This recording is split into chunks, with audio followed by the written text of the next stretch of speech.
कुठली जमीन, कारण 2.5 किलोमीटरची आता धावपट्टी झालेली आहे. आम्ही लवकरात लवकर प्राप्त करण्याचा प्रयत्न करू आणि MADC बरोबर सावरकर साहेबांची एक मीटिंग घडवून आणू आणि आवश्यकता असेल तर अकोल्याला भेट सुद्धा देऊन आपण त्याची प्रत्यक्ष पाहणी करून त्याला गती देऊ.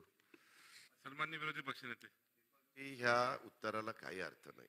हे फार आमच्या काळापासून चाललेलं आहे. ह्याच्यात प्रश्न काय आहे अध्यक्ष महोदय, जी काही जमीन लागती 20 हेक्टर 20.24 हेक्टर का 22.24 हेक्टर, माझा जेवढ्यात फरक आहे, त्या जागेचं भूसंपादन रखडलेलं असल्यामुळं खरं तर मागच्या पावसाळी अधिवेशनामध्ये सन्माननीय सदस्य रणधीर सावरकरांनी प्रश्न उपस्थित केल्यानंतर तुम्ही सांगितलेलं होतं की आम्ही निधी देणार आहे.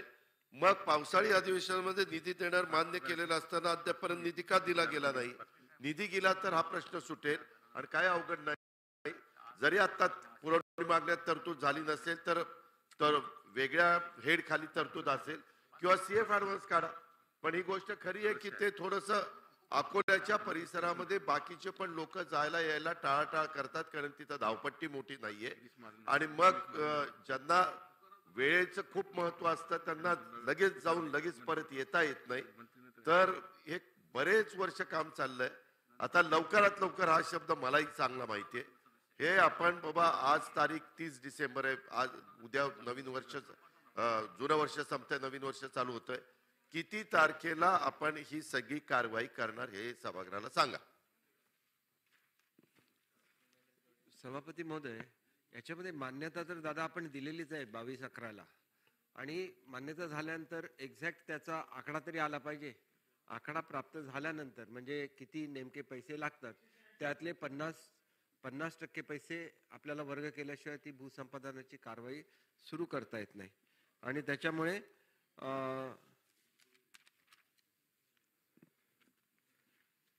आणि त्याचं जे तांत्रिक व्यवहार्यता तपासण्याचा दादा आपल्याला सुद्धा माहिती आहे की ही सगळी कारवाई करायला लागते आणि ही आपल्याकडे नाही आहे, ती एअरपोर्ट ऑथॉरिटी ऑफ इंडियाने केली पाहिजे. तर एअरपोर्ट ऑफ इंडियाकडून ही कारवाई ताबडतोब करून घेण्याच्या संदर्भात मी आता डेट कशी देऊ शकतो जर एअरपोर्ट ऑथॉरिटी ऑफ इंडियाने हे दिलं पाहिजे.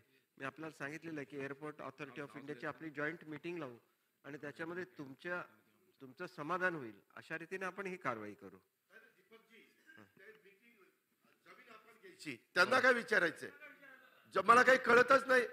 त्यांना जमीन आपण घेणार आहे, आपलं गव्हर्नमेंट पैसे देणार आहे, त्याच्यात त्यांना काय विचारायचंय की एक्झॅक्ट जमीन किती लागणार. हा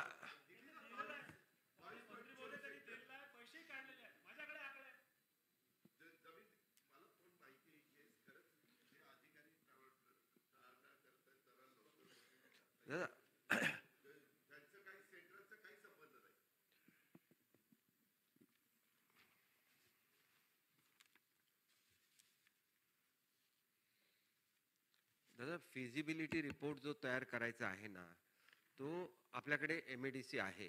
आम्ही MADC कडून तयार करून घेऊन ताबडतोब हे आपल्याच अंडर आहे. तेच मी त्यांना सांगितलं की हा अधिवेशन संपल्यानंतर जानेवारीच्या दुसऱ्या आठवड्यामध्ये MADC सावरकर यांची मीटिंग घेऊन आवश्यक तो निर्णय त्याच मीटिंगमध्ये आम्ही घेऊ.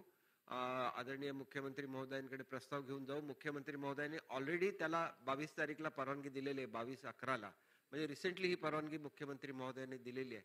आणि त्याच्यामुळे ही परवानगी दिल्यामुळे आता काय अडचण राहिलेली नाही. फक्त MADCने आपल्या कारवाई करायची आणि ते आपलं कॉर्पोरेशन आहे आणि त्याच्यामुळे आम्ही निश्चितपणे ही कारवाई करू. आणि मी सांगितलेलं आहे की जानेवारीच्या दुसऱ्या आठवड्यामध्ये आम्ही ह्याच्या संदर्भातली मीटिंग घेऊ आणि याची जी काय आवश्यक कारवाई करू. आणि दुसरं मी सांगितलेलं आहे की ही आता 2.5 किलोमीटरची धावपट्टी होणार आहे आणि त्याच्यामुळे त्याच्यात थोडेफार तांत्रिक बदल होऊ शकतील. आणि ही मीटिंग आदरणीय गडकरी साहेबांनी घेतलेली होती आणि त्याच्यानंतर हा निर्णय झाला की 2.5 किलोमीटरची धावपट्टी करायची. त्याला 22/11ला मुख्यमंत्री महोदयांनी मान्यता दिलेली आहे. प्रश्न फक्त आता MADCने सुधारित प्रस्ताव सादर करायचा आहे आणि तो सुधारित प्रस्ताव सादर केल्याबरोबर तातडीने आम्ही ही कारवाई करू. चला पुढे जाऊ आता. अरे तुम्ही काय करू राहिले? 2.5 किलोमीटर 1400 1800 करू शकले नाही 10 वर्षात. तुम्ही 2.5 किलोमीटर कसे करणार? कुठून जाणार जमीन? हे फिजिबिलिटी कशी निघणार याची? अकोला जिल्ह्यात फिजिबिलिटी पॉसिबल आहे काय? पॉझिटिव्ह फिजिबिलिटी निघेल का? तुम्ही पुण्याचा रिंग रोड केला 16,000 कोटीचा, कोणती फिजिबिलिटी चेक केली? नागपूरला मेट्रो केली, कोणती फिजिबिलिटी चेक केली? फिजिबिलिटी चेक कशाला करावं लागते? एअरपोर्ट ऑथॉरिटी ऑफ इंडियाचं एअरपोर्ट आहे, त्याची फिजिबिलिटी ते पाहत बसतील. महाराष्ट्र सरकारला फक्त आता 1800 मीटरची धावपट्टी केली तर किमान ATR चे विमान तरी उतरतील. हे जे 2.5 किलोमीटर आहे ना, हे कसं झालं की मी म्हणून राहिलो, मी थंडीत कुळकुळून राहिलो, बनान द्या तू, थांब तुला सूट असून देतो, असा प्रकार आहे. असं मान्य मंत्री महोदय, आपल्यावर काही नाराजी नाही, आपल्याकडे तर 3 महिन्यापासून कारभार आला. माझी विनंती आहे, हे थोडंसं आपलं वेगळ्या वळणावर चाललं, करू नये अशा पद्धतीने होऊन राहिलं. माझी एवढीच विनंती आहे की सध्या जे आपल्याकडे रिपोर्ट आहेत, 22 हेक्टर शेती, 100 कोटीच्या वरती पैसे, एवढं तर करा. 2.5 किलोमीटरची धावपट्टी करणं म्हणजे तुम्हाला काय जेट उतरायचे आहेत का तिथं? आणि अकोल्यासारख्या शहरात फिजिबिलिटी निघणारच नाही आहे. माझी विनंती आहे मंत्री महोदय की मागचा जो अहवाल होता तेवढे पैसे देऊन कळत की एवढी तर जमीन हे करून घ्या, अधिग्रहण करून घ्या. अध्यक्ष महोदय, एवढंच लक्षात घेतलं पाहिजे की हा आपला एअरपोर्ट नाही, एअरपोर्ट ऑथॉरिटी ऑफ इंडियाचा आहे. आम्ही त्यांच्याकडून आमच्या नावाने ट्रान्सफर करण्यासाठी सुद्धा त्यांना सांगितलेलं होतं, परंतु त्यांनी ट्रान्सफर केलेला नाही आहे. त्याला आपले जर असं असेल की 1800 मीटरची करायची आहे, तर आपण तसा प्रस्ताव सुद्धा एअरपोर्ट ऑथॉरिटी ऑफ इंडियाला देऊन ताबडतोब ते 1400 करून त्याच्यानंतर 2500 करता येतं का, ह्याचं सुद्धा आम्ही चेक करून बघू. आणि जो काय निर्णय आहे, मी सांगितलेलं आहे की जानेवारी 2ऱ्या आठवड्यामध्ये आम्ही आवश्यक तो निर्णय घेऊ आणि आम्ही निश्चितपणे तो निर्णय घेऊ. आता तारीख सुद्धा आम्ही सांगितलेली आहे, जानेवारी 2nd वीकमध्ये आम्ही जॉईंट मीटिंग बोलू आणि आवश्यक तो निर्णय घेऊ. लक्षवेधी क्रमांक 4.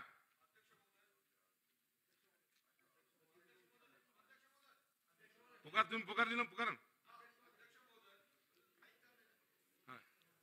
अध्यक्ष महोदय, लक्षवेधी क्रमांक 4 2022 पर्यंत लक्षवेधी क्रमांक 4 असं म्हणा. 4 वरच बोलतो.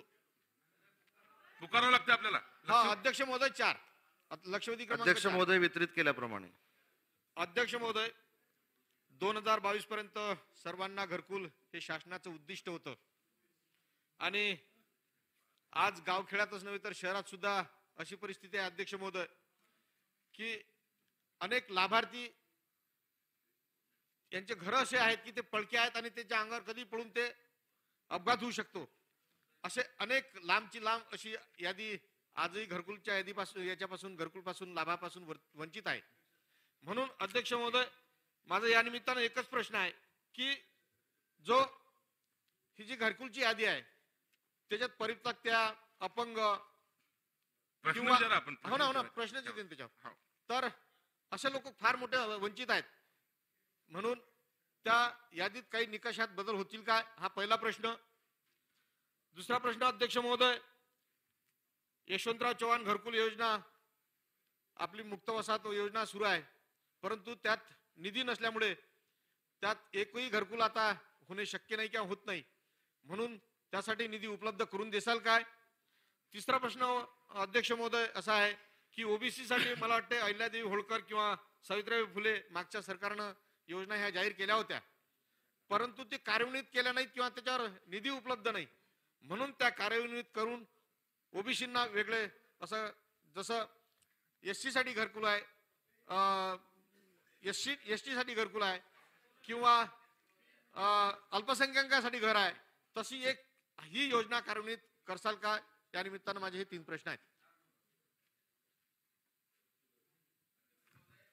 अध्यक्ष महोदय, सन्मान्य सदस्यांनी या ठिकाणी जो मुद्दा मांडला त्याच्यासाठी महाराष्ट्र शासनाकडनं अनेक योजना या सुरू आहेत.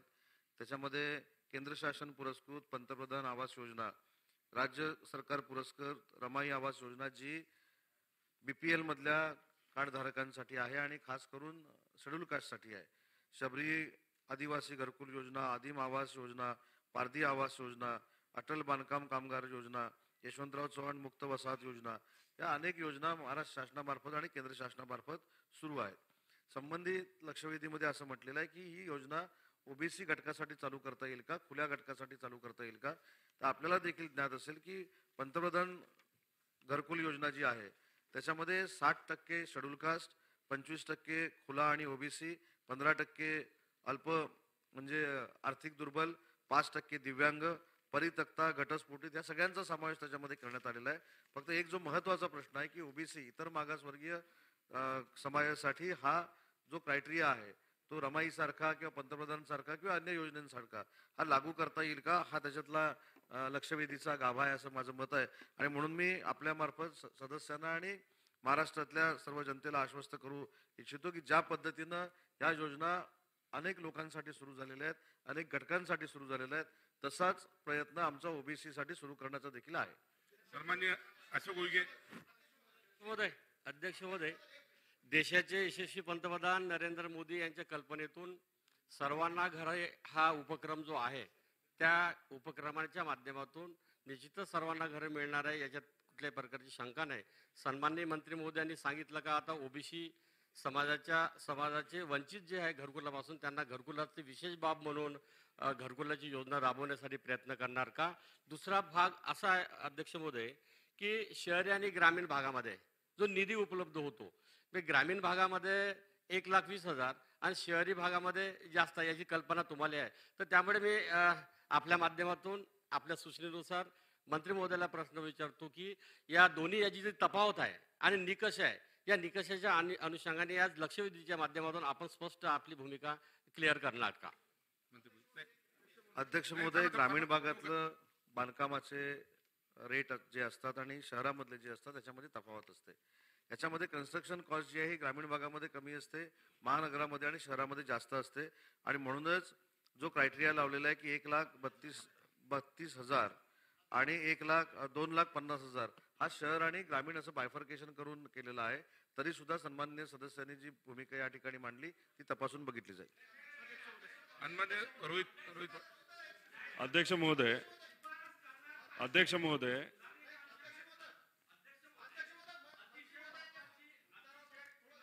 थांबा एक देतो तुम्हाला, थांबा एक त्यांचं उत्तर द्या.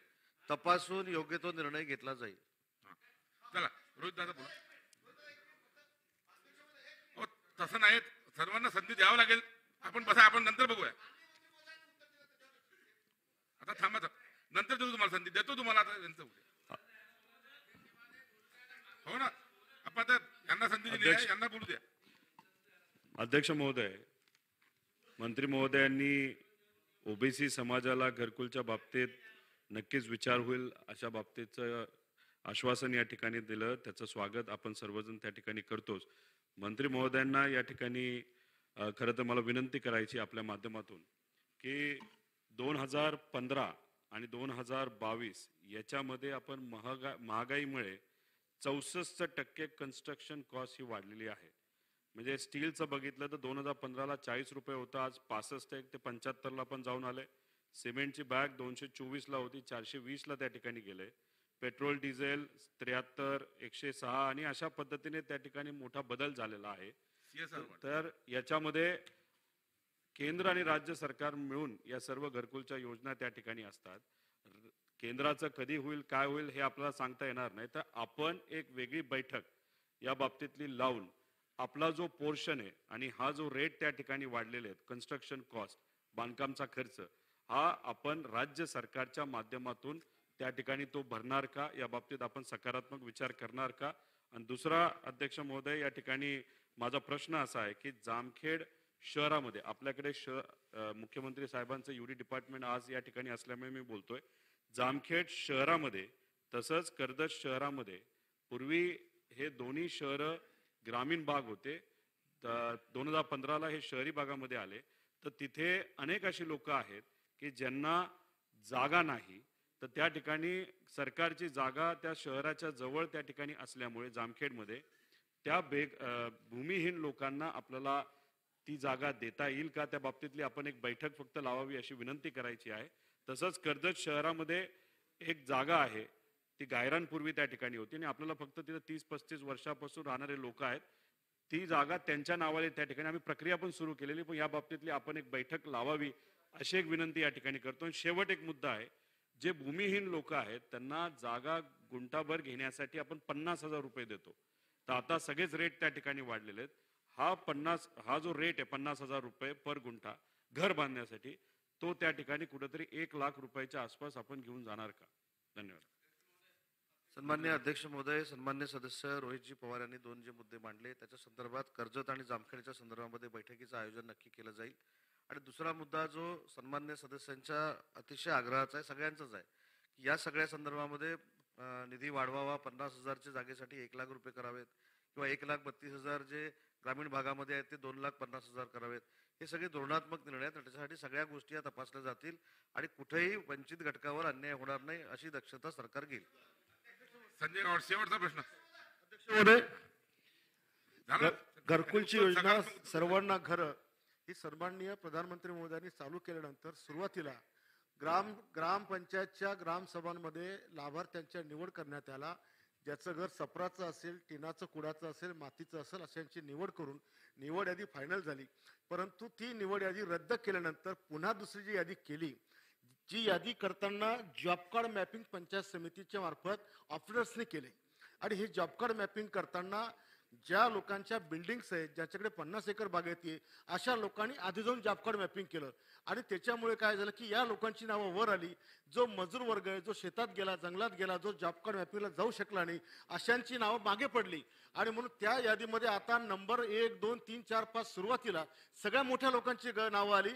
आणि त्याच्यामुळे संपूर्ण लोकांमध्ये असंतोष आहे. आणि म्हणून ही दुसऱ्या नंबरची जी यादी आहे ही रद्द करून पहिली यादी जी ग्रामसभांनी पाठवली ही कायम करणार का, हा माझा प्रश्न आहे. सन्माननीय मंत्री अध्यक्ष महोदय, सन्मान्य सदस्य संजयजीने या ठिकाणी मुद्दा मांडलेला आहे, तो तपासून योग्य ती कारवाई केली जाईल. काय तुम्ही सांगा. आदरणीय मंत्री महोदयांनी उत्तर दिलं की परितक्त्या, विधवा, अपंग असं त्याच्यात टक्केवारी अध्यक्ष महोदय मंत्री महोदयांनी दिली. पण माझ्या माहितीप्रमाणे असे पंतप्रधान घरकुल योजनेत अशी कुठलंही आरक्षण नाही. ती जी यादी आहे त्या यादीत जसं संजीवनं आता सांगितलं की मोठ्या लोकांची नाव आहेत, ही वस्तुस्थिती आहे, मोठ्या अनेक लोकांची नाव आहेत. प्रश्न घ्या. हा, आणि माझ्या प्रश्नाचं उत्तर असं आहे, माझ्या प्रश्नाचा प्रश्न असा आहे की हे आरक्षण तिथं लागू होणार काय, किंवा ज्याचा योजनेत मी पैसे म्हटलं जसं यशवंतराव चव्हाण मुक्त वसाहतमध्ये पैसे नाहीत, याची तरतूद करणार काय. चला मंत्री महोदय. अध्यक्ष महोदय, सन्मान्य सदस्यांनी जे मुद्दे या ठिकाणी मांडले त्याचं उत्तर मी अगोदरच दिलेलं आहे. सन्मान्य संजय गायकवाड साहेबांनी सांगितले की या सगळ्या यादीमध्ये काही नियमबाह्य किंवा श्रीमंत लोकांची नावं आलेली आहेत अशा पद्धतीची भूमिका आपण मांडली. त्याच्यावर देखील मी उत्तर दिलं की या याद्या तपासून बघितल्या जातील. चला, लक्षवेधी क्रमांक 6 श्री राजेश पाडवी पुढे गेले. अध्यक्ष महोदय, लक्षवेधी क्रमांक 6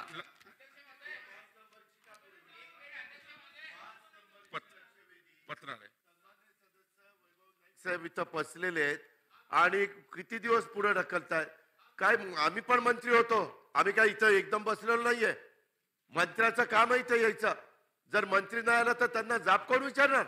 एक वेळ आम्ही मुख्यमंत्री उपमुख्यमंत्र्यांचं समजू शकतो, त्यांना जास्तीची कामं असतात, दुसरे जण उत्तर देतात, आम्ही मान्य केलंय.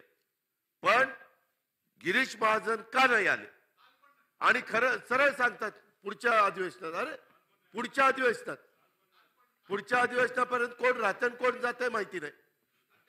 ही कुठली पद्धत झाली. तुम्ही पण कोणी बोलत नाही, काही नाही, सगळ्यांचे लाड चाललेत, लाड. प्रयत्न करू आपण चर्चा, अध्यक्षांची चर्चा करून लक्षवेधी 5 नुसार नंतर घेण्याचा प्रयत्न करू. पुन्हा आपल्या पुढच्या 11व्या सिटिंग मध्ये आपण हा प्रयत्न करूया. मी अध्यक्षांची चर्चा करतो.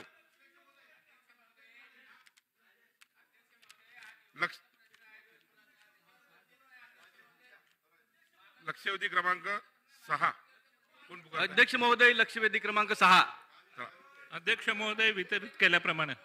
अध्यक्ष महोदय, नंदुरबार जिल्ह्यातील आदिवासी समाजाच्या हंगामी स्थलांतराबाबतचा एक गंभीर विषय मी या ठिकाणी मांडतोय. यापूर्वीही या सभागृहात हा विषय जास्त मांडला गेलेला नाही.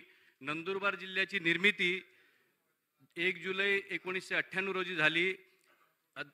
नंदुरबार जिल्ह्यामध्ये आदिवासी समाजाची लोकसंख्या साधारण 69% आहे. त्यापैकी जवळजवळ 60% कुटुंब हे परराज्यात रोजगारासाठी स्थलांतर होतात आणि त्यासाठी त्यांना या ठिकाणी मुलांच्या शिक्षणासाठी मुकावं लागतं आणि कुठलेही रोजगार उत्पन्न होत नाही. अध्यक्ष महोदय, जिल्ह्यामध्ये दारिद्र्य, गरिबी, व्यसनाधीनता, भ्रष्टाचार, शोषण आणि प्रशासनाची उदासीनता आणि त्या ठिकाणी जे काही रोजगारासाठी जे काही उद्योगधंदे निर्माण केले पाहिजे ते केले जात नाही. जे स्थलांतर होतं त्या स्थलांतरामध्ये जवळजवळ 80% महिला असतात. ज्या ठिकाणी स्थलांतर त्या ठिकाणी त्यांचं शोषण केलं जातं. अध्यक्ष महोदय, आपल्या माध्यमातून मला विनंती आहे की काही 2 महिन्यापूर्वी नंदुरबार जिल्ह्यामध्ये माझ्या मतदारसंघामध्ये रोजगारासाठी स्थलांतर होताना मजुरांचा एक मालवाहू ट्रकमध्ये मजूर राजकोट येथे जात असताना रस्त्यात अपघात झाला शहाद्यामध्ये. त्यात 6 मजदूर जागीच दगावले, काही गंभीर जखमी झाले. त्यांच्या अंत्यविधीसाठी देखील त्यांच्याकडे पैसे नव्हते, जे उपचारासाठी त्यांना पैसे उपलब्ध नव्हते. मी स्वतः त्या ठिकाणी भेट दिली आणि त्या बस मालकाकडून त्या मृतकाच्या नातेवाईकांना त्यांना मदत म्हणून 1-1 लाख रुपये मिळवून दिले आणि जे काय जखमी होते त्यांना शासकीय रुग्णालयात खाजगी रुग्णालयात औषधोपचार करून दिले. अध्यक्ष महोदय, ह्या पद्धतीनं शासनातर्फे नेहमी ट्रायबल असो OTSP असो ह्याच्यामध्ये निधी उपलब्ध करून दिला जातो जिल्ह्याला, परंतु तो निधी विकास कामांमध्ये वापरला जातो. परंतु स्थलांतर थांबेल ह्यासाठी कुठलाही निधी त्या ठिकाणी उद्योगधंदे असतील, जे काही लघु उद्योग असतील ह्यांच्यासाठी उपलब्ध करून दिला जात नाही. त्यासाठी तो निधी उपलब्ध करून पुढच्या बजेटमध्ये उपलब्ध करून दिला जाईल का, असा माझा स्पेसिफिक प्रश्न आहे अध्यक्ष महोदय. धन्यवाद. अध्यक्ष महोदय, आपण आदिवासी विकास विभागाच्या माध्यमातून त्या ठिकाणी स्थलांतर थांबवण्यासाठी विविध उपक्रम आपण त्या ठिकाणी सुरू केले आहे आणि त्या अनुषंगानं या ठिकाणी आपण 275 मध्ये आणि ACA मध्ये आपण त्या ठिकाणी महाराष्ट्र आपल्या नंदुरबार जिल्ह्यामध्ये जवळजवळ 60% हे आदिवासी शेतकरी आहेत आणि म्हणून त्या शेतकरी त्या ठिकाणी इरिगेशनची सोय नसल्यामुळे स्थलांतराचं प्रमाण थोडंसं त्या ठिकाणी वाढलेलं आहे आणि म्हणून त्यासाठी इरिगेशनचे साठी आम्ही निधी उपलब्ध करून घेतो आहे आणि त्याचबरोबर लहान लहान बंधारे त्या ठिकाणी आपण बांधतो आहे. त्याचप्रमाणे लक्षपती किसान योजना आपण 275 मधून जवळजवळ 6000 शेतकरी अक्कलकोयामध्ये आणि धडगावमध्ये त्या ठिकाणी सर्व शेतीची अवजारं उपलब्ध करून देतो आहे. त्यांना त्या ठिकाणी मोठ्या प्रमाणामध्ये शेळ्या उपलब्ध करून देतो आहे आणि अशा पद्धतीने एका बाजूला त्या ठिकाणी सोय केली आहे. मधल्या काळामध्ये आपण त्या ठिकाणी लोकांचं स्थलांतर होऊ नये म्हणून आपण शेडनेटचे पण मोठ्या प्रमाणामध्ये योजना घेतल्या होत्या. त्याचाही रिझल्ट खूप चांगला येतो आहे. त्याचबरोबर आता नाबार्डच्या माध्यमातून आम्ही काही गावं निवडली आहे. त्या ठिकाणी त्यांना शेतीसाठी लागणारे अवजारं आणि पाण्यासाठीची सोय सुद्धा नाबार्ड मधून आपण करण्याचे प्रयत्न आहे. अशा पद्धतीने स्थलांतर कसे थांबेल या दृष्टीने आमचा सातत्यानं त्या ठिकाणी प्रयत्न आहे. त्याचबरोबर बिरसा मुंडा कृषी योजना आहे, त्याच्या माध्यमातूनही त्या ठिकाणी स्थलांतर थांबवण्याचा प्रयत्न आम्ही करतो आहे. दरवर्षी सर्वसाधारणपणे 400 शेतकरी निवडून त्यांना या सर्व सुविधा आपण देतो आहे. त्यामुळे स्थलांतर होणार नाही या दृष्टीने आम्ही प्रयत्न करतोय. रोजगार हमी योजनेची कामंही मोठ्या प्रमाणामध्ये आपण घेतलेली आहे.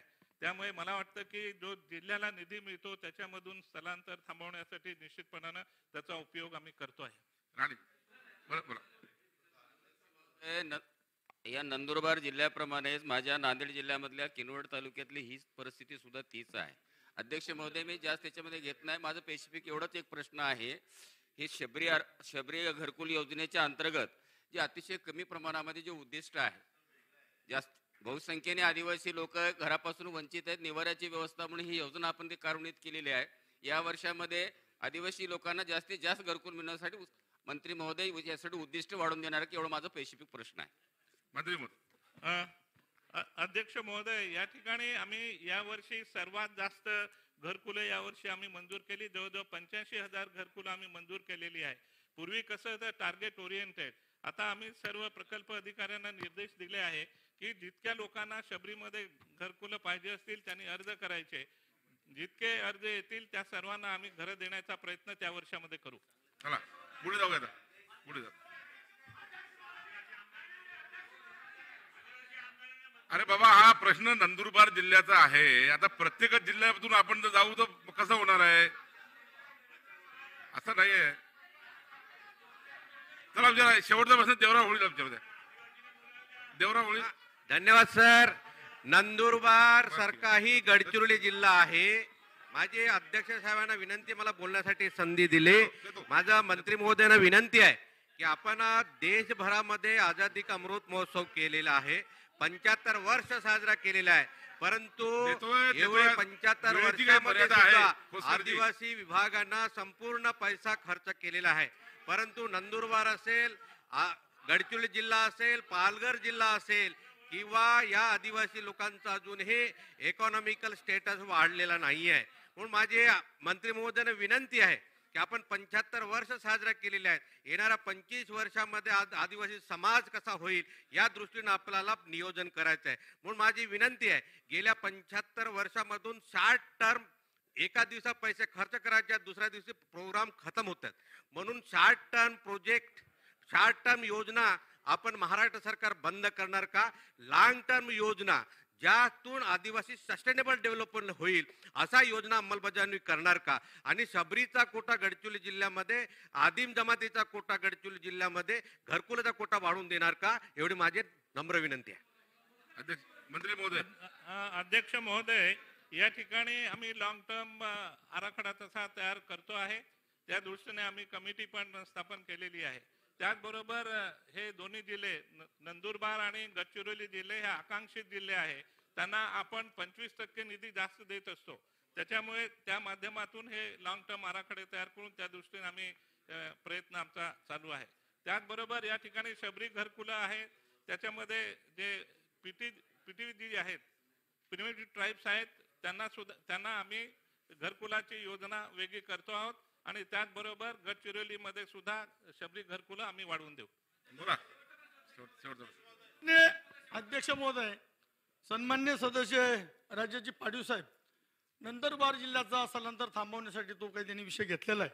तसंच नाशिक जिल्ह्यातील 8 तालुके आदिवासी आहेत आणि त्यांचा सुद्धा गेल्या 3 वर्षापासून सलग अधिवेशन आलं का तो प्रश्न मांडतोय. आणि त्यांचं आदिवासीचं स्थलांतर थांबवण्यासाठी त्या ठिकाणी 2018 साली ते काही साठवण बंधारे मंजूर झालेले, त्या बाबतीमध्ये आदिवासी विकासच्या माध्यमातून त्या ठिकाणी त्या साठवण तलावाला निधी मिळेल का? आणि तो निधी जर मिळाला तर 100% त्या आदिवासींचं स्थलांतर थांबेल. तसंच जे आदिवासी भागामध्ये काही आश्रमशाळा आहेत, त्या आश्रमशाळा त्या मुलांचं शिक्षण होण्यासाठी त्या ठिकाणी या इमारतीला निधी नाही, त्या इमारतीला निधी उपलब्ध करून द्याल का, असा माझा स्पेसिफिक प्रश्न आहे. अध्यक्ष महोदय, आम्ही आता आश्रमशाळा आणि वसतिगृहाचे बांधकाम मोठ्या प्रमाणामध्ये उपलब्ध करून देतो आहे. जे काही आमच्याकडे जमिनी उपलब्ध आहे त्या सर्व बांधकामाला आम्ही मार्चमध्ये त्या ठिकाणी बजेट करू. त्याचबरोबर स्थलांतर होऊ नये म्हणून आता आम्ही एक आराखडा तयार करतोय की त्या भागामधले जे काही उत्पन्न येतंय वेगवेगळं धान्याचं किंवा त्या भागामध्ये वन उपज आहे त्याच्यासाठी आम्ही त्या भागामध्ये स्मॉल स्केल इंडस्ट्रीज उभं करून, ट्रेनिंग देऊन उभं करून त्यांना निधी उपलब्ध करून देणार आहे. त्यामुळे स्थलांतर थांबेल. या ठिकाणी जे बंधाऱ्यांचा विषय आहे ते बंधाऱ्यांच्या विषयाच्या बाबतीमध्ये निधी उपलब्ध असेल त्या अनुषंगाने तो देऊ. शेवटचा प्रश्न घ्या, त्यांनी ते लक्ष द्या. शेवटचा प्रश्न. अध्यक्ष महोदय, आपल्याला गडचिरोली प्रमाणे नंदुरबार देखील आदिवासी जिल्हा आहे.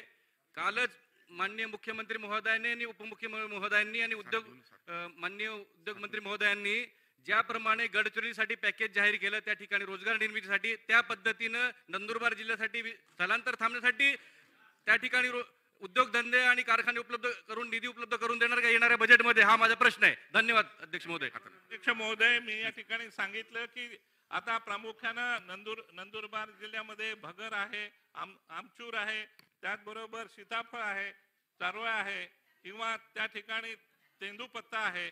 हे जे स्मॉल स्केल इंडस्ट्रीज आम्ही तिथे उभं करायचं ठरवलेलं आहे. त्याचबरोबर काही त्या ठिकाणी फूड प्रोसेसिंग युनिटची आम्ही मोठ्या प्रमाणामध्ये त्या भागामध्ये उपलब्ध करतो आहे. चला, लक्षवेधी क्रमांक 7. अध्यक्ष महोदय, लक्षवेधी क्रमांक 7 वितरित केल्याप्रमाणे. अध्यक्ष महोदय, मुंबई, ठाणे आणि मीरा भाईंदर इथे मेट्रोचं काम सुरू आहे आणि ते जे कुमारला दिलेलं आहे.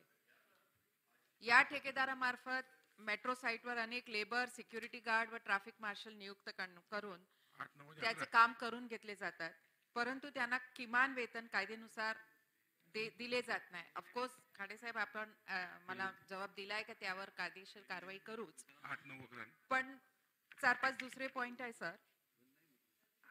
या ठेकेदारामार्फत एकतर बोगस यादी बनवली जाते आणि ते शासकीय विभागाला देतात आणि त्यासाठी शासनाकडून पैसे सुद्धा घेतले जाते आणि त्या शासकीय विभागामार्फत कामगारांचे बँक स्टेटमेंट वगैरे यांची पडताळणीही केली जात नाही.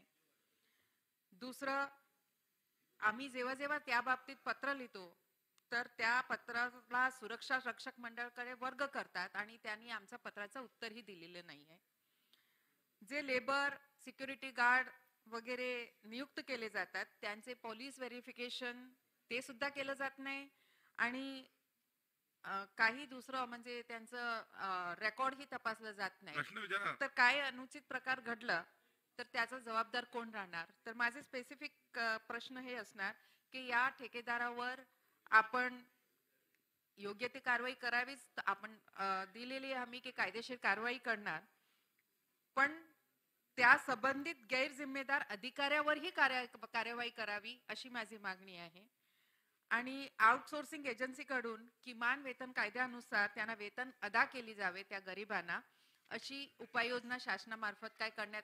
मॅडम मला संपू द्या प्लीज. बोला बोला. तर काय उपाययोजना या शासनामार्फत होणार? अध्यक्ष महोदय, माननीय सदस्य गीता जयंताईंनी हा प्रश्न केलेला आहे. निश्चितच यांनी तक्रारी केल्या होत्या मंडळांच्याकडे आणि मंडळाच्या तक्रारी केल्यानंतर वरिष्ठ अधिकारी करून त्यांच्याकडे बैठका पण आपण ठेवल्या होत्या. त्यामध्ये एका बैठकीमध्ये तो कॉन्ट्रॅक्ट आला नाहीये, पण दुसऱ्या बैठकीला तो कॉन्ट्रॅक्ट आला होता. त्यानंतर हा निर्णय थांबला आणि त्या दृष्टिकोनातून आमची त्या बैठकीच्या माध्यमातून आता ही चौकशी चालू आहे आणि चौकशी निष्पन्न झाल्यानंतर निश्चितच कुणाला पाठीशी घालायचा विषय नाही आहे, पण निश्चितच त्यावरती कडक कारवाई केली जाईल. सरळ प्रश्न आहेत गीताताईंचा आणि अतिशय महत्त्वाचा प्रश्न आहे. ज्या वर्गाकडे कोणी लक्ष देत नाही त्यांचे कदाचित ते मतदारी नसतील तरी सुद्धा याच्यावरती त्या ताईंनी लक्ष दिलं. अध्यक्ष महोदय, सरळ गोष्ट आहे. MMRDAच्या माध्यमातून मेट्रो रेल्वेचं काम होतंय. आपण MMRDAला मेट्रो रेल्वेच्या कामाचे जे कंत्राटदार असतील, जे कोणी, त्या कंत्राटदारांनी त्यांची लेबरची यादी सुरक्षा मंडळाकडे त्या जिल्ह्याच्या आणि MMRDAकडे द्यायची आणि त्याचे पगार हे MMRDAने नेमून दिलेल्या एजन्सी प्रमाणे किंवा त्याचं ऑडिट MMRDAच्या माध्यमातून झालं नाही तर त्या कॉन्ट्रॅक्टरला ब्लॅकलिस्टच्या यादीत इट इज एक्सप्लॉयटेशन, हा शोषण आहे. अध्यक्ष महाराज, तर MMRDAची पण काही जबाबदारी आहे. जी एजन्सी काम देते त्या एजन्सीची जबाबदारी आहे की त्यातनी नेमलेला कॉन्ट्रॅक्टर त्याच्या कंत्राटी कामदारांना किंवा कायम स्वरूपी कामदारांना त्या पद्धतीने नियमाप्रमाणे वेतन देते किंवा नाही देते.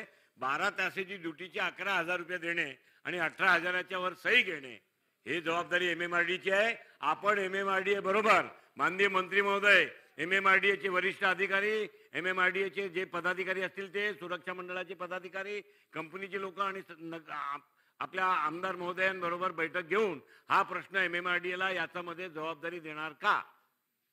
महोदय, मी मगाशी सांगितलं की चौकशी चालू आहे, पण निश्चितच जानेवारीच्या पहिल्या किंवा दुसऱ्या हप्त्यामध्ये ज्यांनी आपल्या योगेशने सांगितलं की आपल्याला हे मीटिंग लावावी लागेल, पण निश्चित याची मीटिंग लावली जाईल आणि निश्चितच मीटिंग लावून जे दोषी ठरतील त्यावर कडक कारवाई केली जाईल.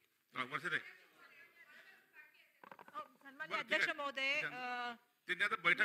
सन्माननीय मंत्री महोदयांना सांगू इच्छिते की बैठक लावताय त्याबद्दल धन्यवाद, पण मी सन्माननीय महोदयांना सांगू इच्छिते की मुंबईमध्ये बघाल तर असा असंख्य वर्ग आणि अशा असंख्य कंपन्या निर्माण झालेल्या आहेत ज्या पेपरावरती साईन वेगळी घेतात आणि अक्षरशः लोकांना पगार वेगळे देतात आणि मोठ्या प्रमाणामध्ये जे त्यांनी शब्द वापरला की एक्सप्लॉयटेशन माणसांचं होत असतं.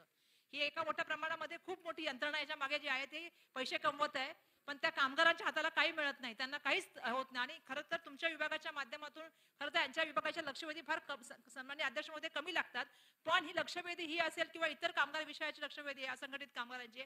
मला या ठिकाणी आपल्याला स्पेसिफिक एक प्रश्न विचारायचा आहे की आपण या संदर्भामध्ये काहीतरी यंत्रणा किंवा काहीतरी अशी एक काहीतरी गोष्ट विचार केला पाहिजे, जी पॉलिसी डिसिजन असला पाहिजे की ज्या या यंत्रणेच्या माध्यमातून ह्या लोकांचं जे एक्सप्लॉयटेशन केलं जातं, ज्या कंपन्या याच्यामध्ये असतात. त्यांनी एक MMRDAचं उदाहरण या ठिकाणी सांगितलं आणि एका कंपनीचं सांगितलेलं आहे, परंतु अशा असंख्य कंपन्या आहेत ज्याच्या माध्यमातून मोठ्या प्रमाणामध्ये मग घरगुती कामगारांच्या बाबतीमध्ये असेल किंवा जे आपल्याला माहिती आहे मॉलमध्ये किंवा इतर ठिकाणी जे लावले जातात कर्मचारी त्याच्या माध्यमातून असेल, पगार एक दिला जातो, सही वेगळ्यावरती घेतली जाते आणि अशा कंपनीवरती काय नियंत्रण तुम्ही करणार आहात हे मला कामगार कायद्याच्या अंतर्गत तुम्ही ते करा. ते माझा पहिला प्रश्न. दुसरा माझा प्रश्न सन्माननीय अध्यक्ष महोदय हा आहे की आपल्या विभागाची जी आहे ती यंत्रणाला थोडं अजून सांगा की ज्या ज्या ठिकाणी असंघटित कामगार मोठ्या प्रमाणामध्ये आहेत, ज्या ठिकाणी घरगुती कामगार आहेत, कारण काय झालं साहेब मधल्या काळात कोरोना ज्यावेळी झाला त्यावेळी जे त्या ठिकाणी त्यांचं नाव नोंदणी होती त्यांनाच पैसे मिळाले. त्यामुळे ज्या ठिकाणी मोठ्या प्रमाणामध्ये त्यांची नाव नोंदणी करावी आणि अशा लोकांच्या बाबतीमध्ये मला वाटतं येणाऱ्या काळामध्ये आपण बैठक करतात त्यामध्ये बैठकीला आम्हाला पण सुद्धा बोलवावं. मंत्री महोदय. अध्यक्ष महोदय, हे निश्चित आहे की MMRDचे जे कॉन्ट्रॅक्टर असतील त्यांची सगळ्यांचीच इन्क्वायरी केली जाईल की जेणेकरून कामगारांना पगार मिळतोय की नाही आहे, त्यांचे फॅसिलिटी त्यांना मिळतात की नाही आहे, इव्हन गव्हर्नमेंटचा जो लिव्हीचा जो सेस आहे तो मिळतो का नाही, ह्या सगळ्या इन्क्वायरी केल्या जातील. आणि ताईने सांगितलं की अशा बऱ्याच हेड खाली असं कामगाराचं शोषण केलं जातं, पगार एक ठरतो पण त्याला थोडा पगार मिळतो आणि बाकीचा पगार तो कॉन्ट्रॅक्ट लुटतो. अशा कॉन्ट्रॅक्टला निश्चितच त्यावर कारवाई केली जाईल आणि मीटिंगमध्ये हे सगळे विषय आपण घेतले जाईल. त्यासाठी खूप कंपन्या आहेत, पण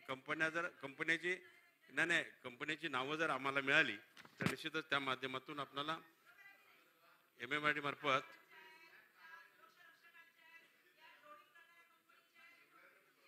नाही आपण सगळ्यावरती एक बैठक आपण मुंबईमध्ये घेऊ. नाही जे काय असेल ते ताई आपण बैठक मांडल्यानंतर निश्चितच MMRD साठी आपण तो विषय घेऊ. वरच्या जेवढे कन्स्ट्रक्शन आहेत कॉन्ट्रॅक्ट आहेत त्यांच्याबरोबर आपण निर्णय करू. बैठकीमध्ये त्याचा निर्णय केला जाईल आणि आपण म्हणल्या पद्धतीनं त्यामध्ये दोषी असतील जे कॉन्ट्रॅक्ट असतील किंवा सब कॉन्ट्रॅक्ट असतील किंवा लेबर सप्लायचे कॉन्ट्रॅक्ट असतील त्यांच्यावर कारवाई केली जाईल. चला शेवटचा प्रश्न गीताताई. मंत्री महोदय, ये सिर्फ एक MMRDA का या वहाँ के सुरक्षा कर्मियों का प्रश्न नहीं है. ये चाहे सफाई कामगार हो जिसको ठेके पे लगाया गया हो, संगणक चालक हो जिसको ठेके पे लगाया गया हो, उन सबके साथ ये घटनाएं घटती है. उनके मस्टर्ड पे पगार कुछ रहता है और उसके बाद उनको दिया कुछ जाता है. एक और धक्कादायक प्रकरण जो सामने आया है जब ये मेरा क्वेश्चन लगा तो वहां से एक और इन्फॉर्मेशन जो मुझे आई है मेट्रो के लिए वो ये है सर, मजदूरों की सिक्योरिटी का प्रश्न है. वहां उनके मेट्रो में जो काम करने के लिए क्रेन मंगाई जाती है वो 20 साल 30 साल पुरानी क्रेनें मंगाई जाती है. उसे नागालैंड से रजिस्टर्ड किया जाता है. आप जब भी देखेंगे क्रेन वो नागालैंड रजिस्टर्ड होगी, जबकि नागालैंड में एक भी ऐसी कंपनी नहीं है जो क्रेन बनाती है. तो नागालैंड रजिस्टर्ड की जाती है तो उनके ओरिजिनल डेट, चेसिस नंबर वगैरह कुछ ऐसा होना चाहिए जिनकी वजह से वो क्रेन जो है वो नहीं हमारे यहाँ आए, नहीं तो कभी एक बड़ा हादसा हो सकता है. अभी तक उसके बारे में ये माहिती मुझे कल ही मिली, इसलिए बहुत ज्यादा मुझे इसके लिए मालूम नहीं, लेकिन उसकी वास्तविक डेट क्या है क्रेन के प्रोडक्शन की और वो कौन सी कंडीशन में है, उसका ऑडिट प्रॉपर नहीं हो रहा है. MMRDA को फिर उनके अधिकारियों ने इस तरह से ये काम किया है कि उनका ऑडिट प्रॉपर नहीं हो रहा है. 30 साल पुरानी क्रेन हमारे यहाँ काम कर रही है, कभी भी कोई हादसा हो सकता है. और दूसरा, उनकी तरफ से जो गर्डर बिठाए जा रहे हैं उनके वजन में इतना डिफरेंस आ रहा है. जो गर्डर बिठाए जा रहे हैं जो बिठाने जाने चाहिए उसके बहुत कम वेट के गर्डर बिठाए जा रहे हैं. मैं मांग करती हूँ क्या एक SIT ऐसी गठित की जाएगी, क्योंकि अगर वो वजन से कम गर्डर बिठाए गए हैं तो बहुत बड़ा हादसा मेट्रो चालू होने के बाद हो सकता है और ये बहुत लाइटली लेने वाली चीज नहीं है.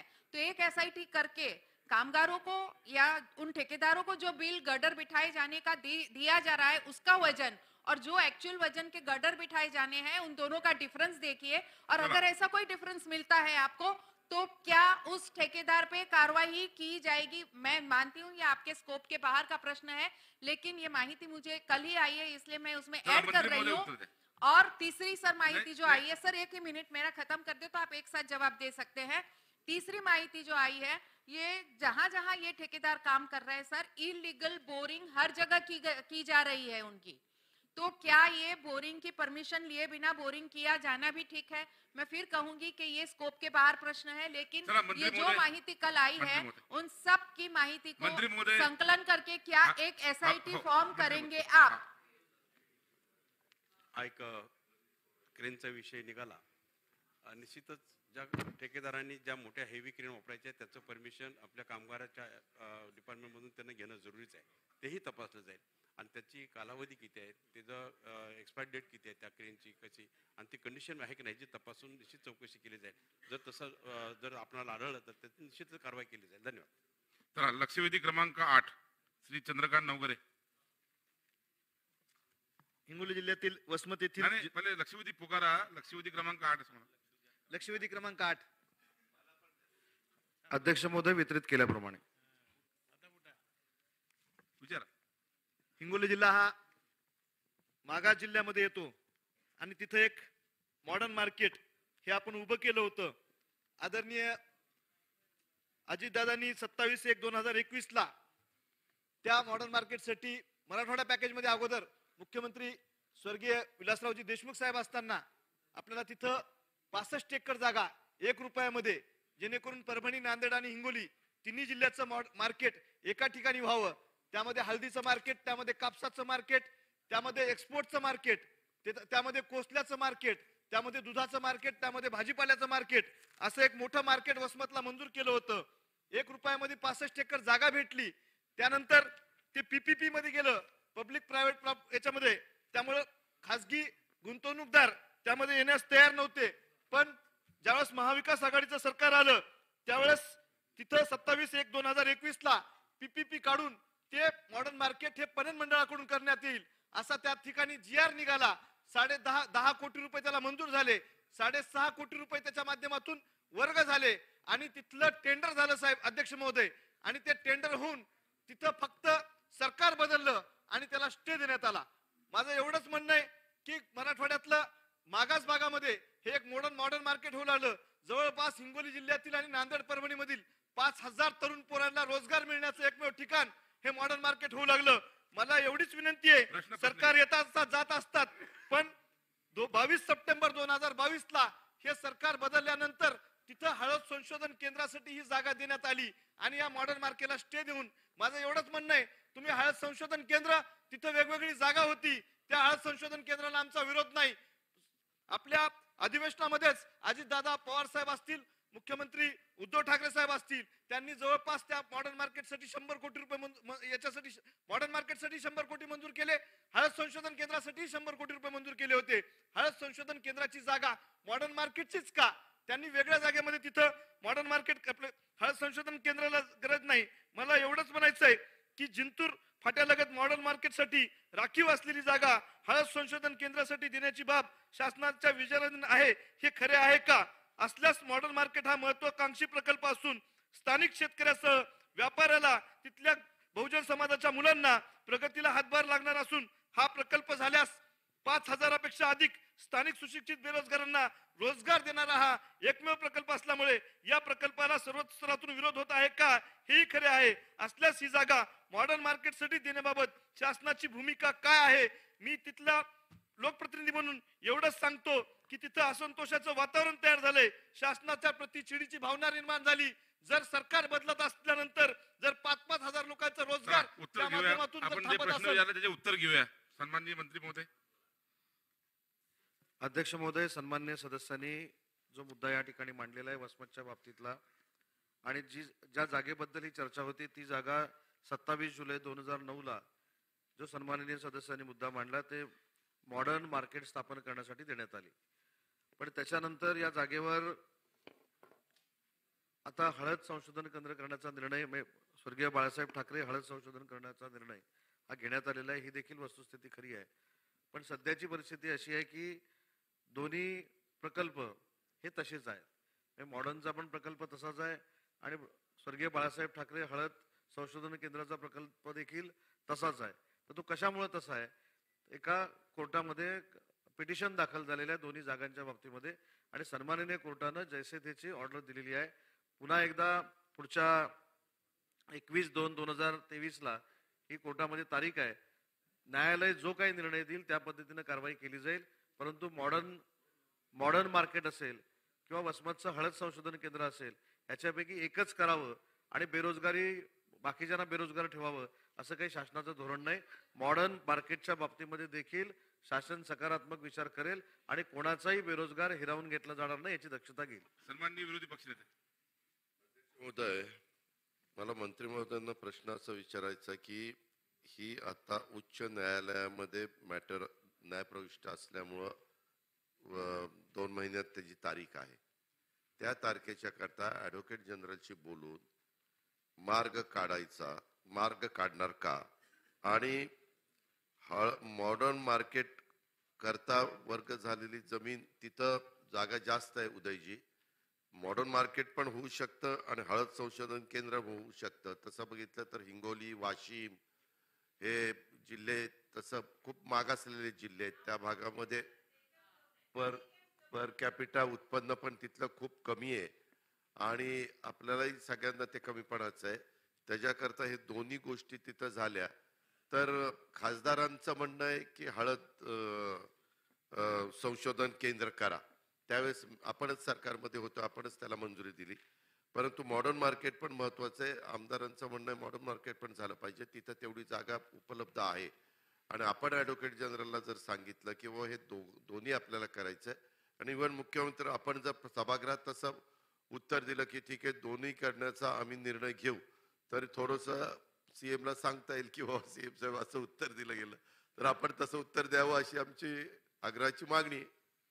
मंत्री अध्यक्ष महोदय, मी सुरुवातीलाच सांगितलं की मुख्यमंत्री देखील या गोष्टीला सहमती दाखवतील, कारण मॉडेल मार्केट जे आहे स्थापन करून जर बेरोजगारी दूर होणार असेल तर तो देखील प्रकल्प आपल्याला केला पाहिजे. परंतु सन्माननीय खासदार साहेबांचा जो या ठिकाणी उल्लेख झाला की वसमतला किंवा हिंगोली जिल्ह्यामध्ये जे पोटेन्शियल हळदीला आहे त्याच्यावर जर आपण प्रक्रिया केली तर तिथं देखील फार मोठा हजारो लोकांना रोजगार मिळू शकतो. हा देखील त्याच्या मागचा थॉट खासदार हेमंत पाटील साहेबांचा आहे आणि म्हणून सन्माननीय अजितदादांनी जी या ठिकाणी सूचना केली याचं पालन केलं जाईल. त्या जागेमध्ये दोन्ही प्रोजेक्ट उभे राहतात का याचा देखील सकारात्मक विचार केला जाईल. चला पुढे जाऊ आपण. झालं ना आता सविस्तर.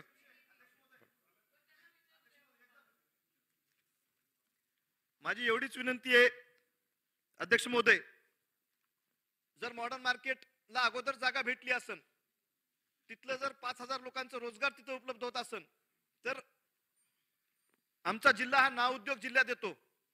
आणि उद्योग मंत्री सन्माननीय उदय सामंत साहेब आहेत. साहेब तुम्ही आज मंत्री आहेत, मी आमदार आहे, तुम्ही माझ्या पक्षाचे प्रदेशाध्यक्ष होते त्यावेळेस मी तुमचा युवकचा कार्यकर्ता होतो. आपल्या दोघांना दादानच पद दिली होती, त्यामुळं खासदार साहेबाची तरी तुमची आता ओळख झाली असेल. मी मागच्या 20 वर्षापासून तुमच्या संपर्कात आहे. मला एवढंच म्हणायचंय की हे मॉडर्न मार्केट या जागेवर झालं पाहिजे आणि हळद संशोधन केंद्रासाठी आमचा विरोध नाही. हळद संशोधन केंद्रासाठी तिथं वेगवेगळ्या ठिकाणी ऊस संशोधन केंद्राची जागा आहे, आपल्या कृषी विभागाची जागा आहे. आम्ही सुद्धा त्या संदर्भामध्ये, कारण तो हळद संशोधन केंद्राचा निर्णय सुद्धा हा महाविकास आघाडीच्या काळात झालेला आहे, त्याला आमचा विरोध नाही. पण हे मॉडर्न मार्केट हे जे ठिकाण आहे तर ते परभणी, नांदेड, हिंगोली जिल्ह्याच्या बाउंड्रीवर आहे आणि तिथं मार्केटच होऊ शकते. हळद संशोधन केंद्राला कोणतीही जागा चालू शकते. मी एवढंच तुम्हाला विनंती करतो आणि माझा एवढाच प्रश्न आहे की आपण या मॉडर्न मार्केटसाठी निश्चित ही जागा निश्चित करावी. सन्माननीय सदस्यांनी सांगितलेली वस्तुस्थिती खरी आहे की आम्हाला दोघांनाही पद सन्माननीय अजितदादांनीच दिलेली होती. त्याच्यामुळे अजितदादांनी जो तोडगा काढलेला आहे तो आपल्याला मान्य करावा लागेल. कोर्टामध्ये जे काय सांगायचं ते मी ॲडव्होकेट जनरलशी आम्ही नक्की बोलू. परंतु या जागेमध्ये दोन्ही प्रकल्प जर होणार असतील तर त्या संपूर्ण परिसरासाठी लाभदायक आहेत आणि म्हणून योग्य तो निर्णय घेतला जाईल. माझा प्रश्न जरी स्कोपच्या थोडासा बाहेर असला, उद्योग मंत्री महोदय, माझा प्रश्न आहे आणि थोडासा स्कोपच्या बाहेर आहे, पण उद्योग मंत्र्यांसाठी हा म्हणजे तुम्ही याच्यावर हल काढू शकता. आपण बघतोय की MIDC वाढते आहे, उद्योग वाढत आहेत.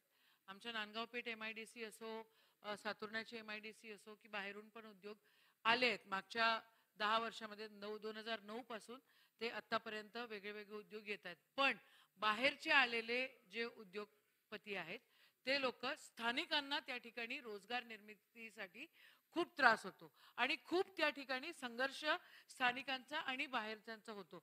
माझा आपल्याला पॉइंटेड प्रश्न असा आहे की स्थानिकांचा रोजगार टिकला पाहिजे म्हणून आणि त्यांना तिथे त्यांची जागा आरक्षित राहिली पाहिजे म्हणून आपण काही करणार आहात का? एक. दुसरं, जर समजा एखादी फॅक्टरी तिथे उभारली, एखादा उद्योग त्या ठिकाणी उभारला आणि स्थानिकांवर जर अन्याय होत असेल तर आपण काय करू शकाल? अध्यक्ष महोदय, स्कोपच्या बाहेरचा जरी प्रश्न असला तरी महाराष्ट्रातल्या तमाम बेरोजगारांसाठी हा महत्त्वाचा प्रश्न आहे.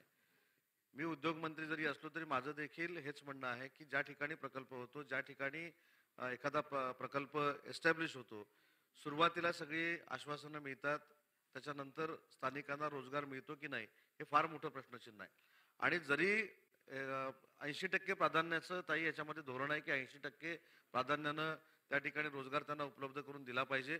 आणि मी पुढच्या वर्षात म्हणजे जानेवारी महिन्यामध्ये एक फार मोठा ड्राईव्ह घेतोय की महाराष्ट्रामधल्या जेवढ्या कंपन्या आहेत, छोटी स्मॉल स्केलमधली असेल, मध्यम असेल, अल्ट्रा मेगा प्रोजेक्ट असेल, त्या ठिकाणी नक्की बेरोजगारीची संख्या काय आहे, तिथे बेरोजगारी किती दूर झालेली आहे आणि बेरोजगारी दूर करत असताना तिथल्या स्थानिकांना किती रोजगार मिळालेला आहे हे पुढच्या अधिवेशनामध्ये मी पटलावर देखील ठेवणार आहे. परंतु एक मात्र आपण सक्ती करू शकत नाही, पण जी इंडस्ट्री ज्या भागामध्ये येते त्या इंडस्ट्रीनं 80% प्राधान्यानं स्थानिक मुलं घ्यावीत ही त्याच्यामध्ये तरतूद आहे आणि तो रिव्ह्यू मी स्वतः पुढच्या महिन्यात घेणार आहे. चला, लक्षवेधी क्रमांक 9 श्रीमती सीमा हिरे. चला, लक्षवेधी क्रमांक 10 श्रीमती मेघना. लक्षवेधी क्रमांक 10. अध्यक्ष महोदय, परभणी येथील रहिवासी असलेले प्रशांत कछवा हे मूळ जलसंपदाचे अधिकारी असून प्रतिनियुक्तीवर जलसंधारण विभागात तब्बल 7 वर्षापासून काम करतात. अध्यक्ष महोदय, 7 वर्षापासून जलसंधारण विभागांतर्गत कर्मचारी व प्रशासनावर दबाव आणून मनमानी कारभार ते करतात हे वेळोवेळी अनेक उदाहरणावरून, अनेक तक्रारीवरून सिद्ध झालेलं आहे. अध्यक्ष महोदय, ते प्रत्यक्षात कुठल्याही कामावर जात नाहीत, कार्यालयात गैरहजर राहतात आणि वारंवार जिल्हाधिकाऱ्यांनी, विद्यमान जिल्हाधिकाऱ्यांनी सुद्धा कछवा सातत्याने गैरहजर राहतात हे त्यांच्या वरिष्ठांच्या निदर्शनास आणून दिलेलं आहे, तरी सुद्धा त्याची दखल घेतली गेली नाही. अध्यक्ष महोदय, विभागात मनमानी करून कर्मचाऱ्यांना शिवीगाळ करणे, मारहाण करणे, चुकीची खोटी कामं करण्यास भाग पाडणे, दबाव टाकणे असे प्रकार करत असल्याने त्या कर्मचाऱ्यांनी पोलीस संरक्षणाची मागणी त्यांच्या वरिष्ठांकडे केलेली आहे. ही बाब अत्यंत गंभीर आहे. अध्यक्ष महोदय, वरिष्ठ जिल्हा जलसंधारण अधिकारी कविराज कुचे यांनी परभणी जिल्ह्याचा पदभार स्वीकारू नये म्हणून त्यांनी त्यांना जबर मारहाण केली, जीवे मारण्याची धमकी दिली आणि ह्या संदर्भात औरंगाबादच्या सिडको पोलीस स्टेशनमध्ये फौजदारी गुन्हा देखील दाखल झालेला आहे. अध्यक्ष महोदय, माझे स्पेसिफिक 4 प्रश्न मंत्री महोदयांना आहेत की शासनाने निलंबन करून सुद्धा परभणीतच प्रतिनियुक्तीवर तब्बल 7 वर्ष एकाच ठिकाणी शासन आदेशाची पायमल्ली करत कार्यरत असणारे प्रशांत कछवा यांच्यावर गुन्हे, आरोप, तक्रारी लक्षात आल्या आहेत, भ्रष्टाचार त्यांनी केलेला आहे, त्यांचा हा मुजोरपणा वरिष्ठांना लक्षात आणून दिला तरी देखील त्यांच्यावर कुठलीही कारवाई वरिष्ठांनी का केली नाही? अशा मुजोर अधिकाऱ्याला आपण बडतर्फ करणार का? दुसरा माझा प्रश्न आहे अध्यक्ष महोदय की त्यांनी केलेल्या कामांची चौकशी केली, घामोडा नाला खोलीकरणाच्या कामकाजात प्रशासकीय मान्यता वरिष्ठांचे आदेश नसताना सुद्धा कॉन्ट्रॅक्टरला हाताशी धरून शेकडो कोटींचे बोगस कामे करून भ्रष्टाचार केल्याचे तत्कालीन जिल्हाधिकारी परभणी यांनी सचिवास 24/12/2019 रोजी पत्राद्वारे निदर्शनास आणून दिले, तरी देखील सचिवांनी कोणत्याही प्रकारची कारवाई त्यांच्यावर केलेली नाही. कारवाई का केली गेली नाही म्हणून वरिष्ठांची सुद्धा आपण चौकशी करणार का? वरिष्ठांवर सुद्धा आपण कारवाई करणार का? चला, मंत्री महोदय. माननीय सदस्यांनी जो मुद्दा उपस्थित केलाय तो अतिशय गंभीर आहे. खरं तर याची थोडी आज अचानक ही लक्षवेधी लागली, थोडं ब्रीफिंग घेतलं असता. ज्या माननीय सदस्यांनी जे मुद्दे उपस्थित केले आहे त्याच्यामध्ये तथ्य आहे आणि त्याच्यामुळं आज डायरेक्ट मुद्द्यालाच हात घालतो. हे जे कछवा आहेत ह्यांना आज मी निलंबित करतोय आणि निलंबित करून आपण थांबत नाहीये. तर 7 वर्षे एकाच डिपार्टमेंटमध्ये राहून ज्या ज्या त्यांच्यावरती ॲलिगेशन्स आहेत ह्याची आमच्या सचिवामार्फत त्याची एक समिती नेमून चौकशी करतो आणि चौकशीचा अहवाल आल्यानंतर त्याची पुढची कारवाई प्रस्थापित होईल. चला, आता सविस्तर उत्तर दिलेलं आहे. आता पुन्हा पुढे शेवट महोदय, हा जलसंपदाचा उप अभियंता असताना याच्यात जलसंधारणचा कार्यकारी अभियंता म्हणून परभणीचा चार्ज होता. मधल्या काळामध्ये जालना जिल्ह्यामध्ये जो जिल्हा परिषदला कार्यकारी अभियंता कविराज पुचे म्हणून होता, त्याला चार्ज दिल्यानंतर तो राहायला संभाजीनगर मध्ये औरंगाबादला आहे, मी तिथे राहायला आहे. तो जेव्हा त्याला मारलं तेव्हा त्याला पोलीस स्टेशनला जाण्यासाठी सुद्धा रोखण्याचं काम केलं. मी जेव्हा पीआयला तिथं फोन केला पोलीस स्टेशनला, तेव्हा पीआयची गाडी गेली, नाही तर त्याला एवढं मारित होते. म्हणजे आपल्या वरिष्ठ कार्यकारी अधिकाऱ्याला एखादा उप अभियंता शुल्को कॅनॉट प्लेसला बोलून जर मारित असेल तर तशा अधिकाऱ्यावर आपण केलेल्या घोटाळ्याच्या भ्रष्टाचारामध्ये गुन्हा दाखल करणार का? आणि गेल्या 7 वर्षात जी त्याच्या हातावरची जी कामं झाली होती, मी सचिव साहेबाला 3दा बोललो. यांनी सांगितलं सचिव साहेबांच्या अध्यक्षतेखाली मी बैठक घेतो. हे सचिव साहेबाला सगळं माहिती आहे. माझं म्हणणं आहे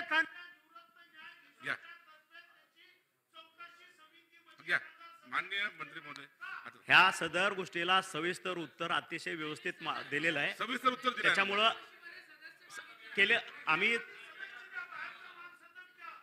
सचिवामार्फत त्याची चौकशी करतोय. इमिजिएट आज त्याला निलंबितची घोषणा केलेली आहे.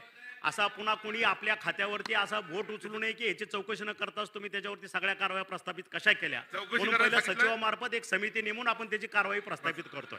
चला लक्षवेधी क्रमांक 11. लक्षवेधी क्रमांक 11 अध्यक्ष महोदय वितरित केल्याप्रमाणे.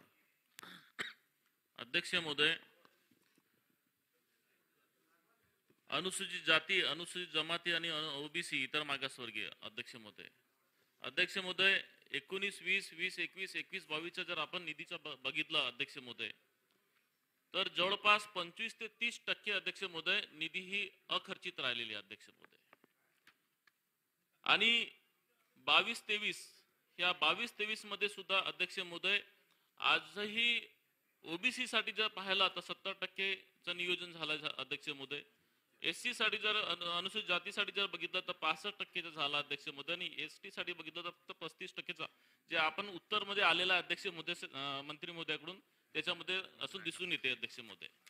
अध्यक्ष महोदय, ओबीसी शिष्यवृत्तीचा जर विचार केला ओबीसीच्या मुलांसाठी अध्यक्ष महोदय, तर अजूनही राज्यामध्ये जे काही अभ्यासक्रम आहेत याच्या फक्त 50% अभ्यासक्रमाला शिष्यवृत्ती मिळते अध्यक्ष महोदय. आणि ते सुद्धा 50% शिष्यवृत्ती म्हणजे अभ्यासक्रमही 50% आणि शिष्यवृत्ती सुद्धा 50%. माझी मागणी आहे अध्यक्ष महोदय की एससी एसटी ला ज्या पद्धतीने 100% शिष्यवृत्ती मिळते तसं ओबीसी ला सुद्धा 100% मिळायला पाहिजे अध्यक्ष महोदय. ही माझी एक मागणी आहे अध्यक्ष महोदय. त्याचप्रमाणे आता घरकुलवरती चर्चा झाली अध्यक्ष महोदय, परंतु घरकुलमध्ये अध्यक्ष महोदय जर आपण पंतप्रधान आवास योजनामध्ये जर पाहिलं तर गावामध्ये ओबीसीची संख्या मोठ्या प्रमाणात असते अध्यक्ष महोदय. आणि गावामध्ये 100ची ओबीसीची मागणी असेल तर फक्त 5, 6, 7 असे घरकुल मिळतात. म्हणजे तो बॅकलॉग इतकं मोठ्या प्रमाणात आहे अध्यक्ष महोदय की उघड्यावरती राहावं लागतं ओबीसीच्या लोकांना अध्यक्ष महोदय. म्हणून माझी मागणी आहे अध्यक्ष महोदय की स्वतंत्र योजना राज्य शासनाने करावी. जसे एससी एसटी साठी जी स्वतंत्र योजना आहे तशी ओबीसी साठी आणि स्वतंत्र प्राविधान नियोजन मध्ये करावं अध्यक्ष महोदय.